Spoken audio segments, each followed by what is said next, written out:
One of the most important things that we need to understand is how much we can spend in retirement. See, understanding how much you can spend in retirement is what will allow you to actually spend your money and enjoy your retirement. If you feel anxious or uncertain about what is possible to spend, the default setting you'll turn to is simply not spending at all. Now, in this video, I'm going to show you an Excel model that can be used to help you understand and break down the portions of your spending and quantify them as they relate to how much you have in assets. The idea being, if you can understand what the different types or categories of your spending, how that will tax your portfolio assets, you will likely have a much better understanding of one, whether it's possible to spend that amount, and then two, whether you can spend more than that amount, and then three, whether you'll give yourself permission to actually spend that money. So we're going to jump into the Excel model in just a second here. First, if you're new to the channel, thank you for watching. If you'd like, I put out a 6-part free retirement planning video series. It's almost an hour and 15 minutes of viewable free content that teaches you how to actually build a retirement plan through the lens of the topic I'm going to go into today. And you can get that by filling out any form on my website or using the link in the description to this video below. And without further ado, let's jump into today's model, which is going to show us how much you can spend in retirement. All right, so we have a lot going on the screen here. Let's set the stage. The idea here is we want to understand how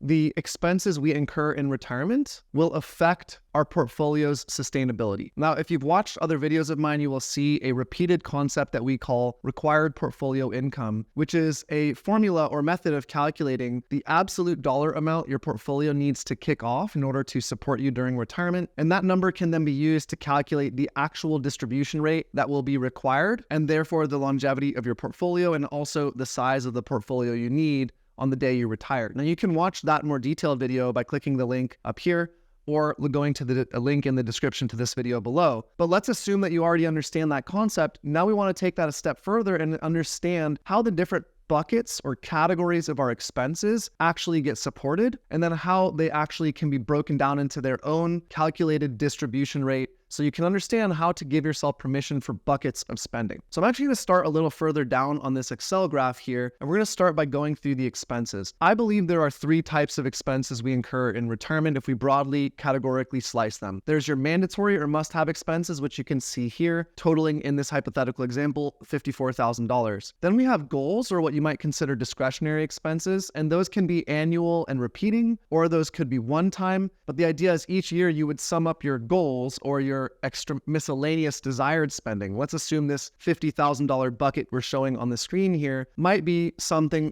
comprised of, an annual travel goal of $10,000, a home improvement goal of $15,000, and a possible surplus spending amount that is not allocated, but we want to know if we can spend an additional $25,000 per year. So we throw that into the goals bucket to see how that would affect our portfolio's sustainability. And then last but not least is taxes. Taxes are an expense in retirement, frequently the largest single categorical expense, and we have to account for that, and it will have its own distribution rate associated with it. Now, if we think of our expenses broken into these 3 ways, we can, number 1, start with a very simple method of calculating a distribution rate, which is just summing up the total of all your spending, expenses that are mandatory plus goals or discretionary expenses plus taxes, and that gives us a total expenses. Now, if you had 0 guaranteed income coming in, no Social Security, no pension, no annuity, nothing, then your required portfolio income in this scenario shown on the screen would be $133,500. Assuming you have a $2 million starting portfolio value at the day you retire, the distribution rate here is 6.68%. Now, it's helpful to have a total distribution rate, but it's much more helpful to break this down into the individual distribution rates of your 3 categories,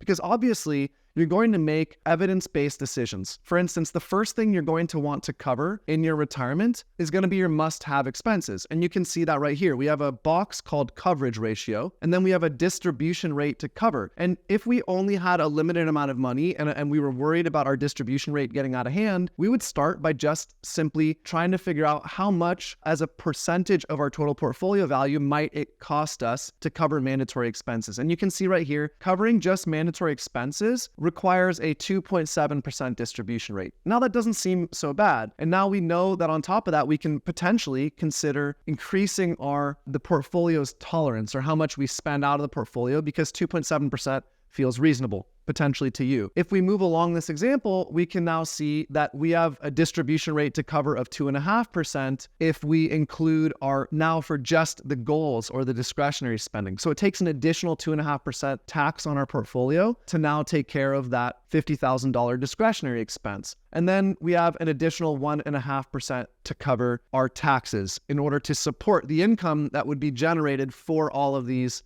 expenses. Now, obviously, the tax bucket here will change. All of these buckets of expenses will change based on your income production strategy, what types of asset location you have, if you have Roth versus brokerage versus tax deferred accounts. But for the sake of this illustration, we just want to think of this as 3 separate distribution rates, which when added together total a 6.68% distribution rate. And now you can start to make better decisions. What would I like to spend on versus what would I not? Now, let's take this example further, because in most cases, you're not going to have zero income other than your portfolio. You'll probably have some decisions about whether you claim Social Security and when you claim it and how much that income will be. But let's play with this model a little further and see what happens, because ultimately the goal is, if you have a sizable pool of assets, and if Monte Carlo is telling you that you have a very high probability of success, and if you want to try to figure out how much can you spend in retirement so you don't have anxiety and therefore underspend and therefore underutilize your retirement years, we need some way of making these decisions. So let's add in some potential Social Security income into this model, and you can see all of the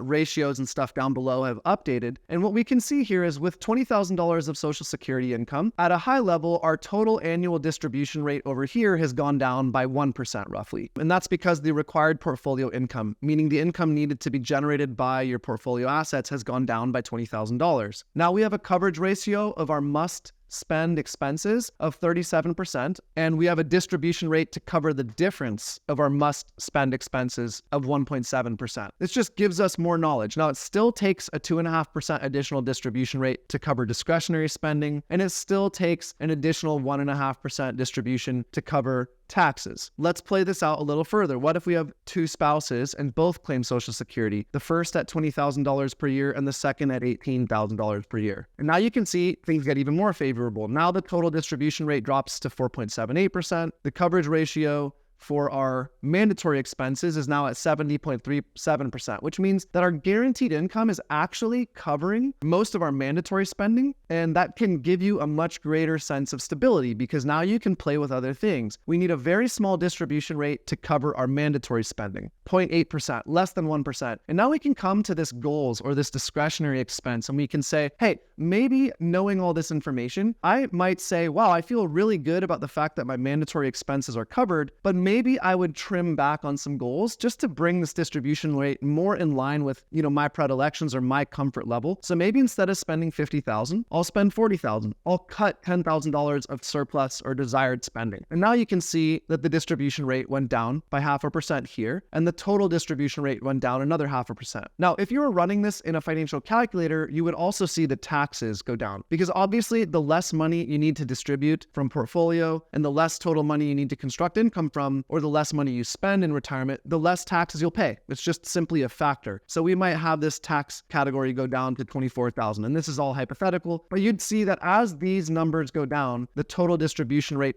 also follows suit. Now, what you'd really do in this situation is you'd actually plug in your actual real-time numbers. So let's say a real-time hypothetical couple had $25,000 of Social Security from partner 1, $11,000 of Social Security from partner 2, and then they had an annuity, or let's change this to a pension that generated something like $18,000 per year. Let's say one of them was a federal employee, and they get a FERS. So now we have a coverage ratio of our mandatory expenses of 100%, because our total income from those sources is $54,000, and our mandatory expenses are $54,000. There is some tax in there, and so that's not entirely covered. We'd still have a tax distribution rate to cover, but we've increased the stability of our spending plan significantly because we have these guaranteed sources of income. And now we have a much more accurate read on the required portfolio income and what the possible total annual distribution rate would be. And an annual distribution rate of 3.2%, depending on your personality and your psychological profile, may be risky, and it may not. That's up to you to determine.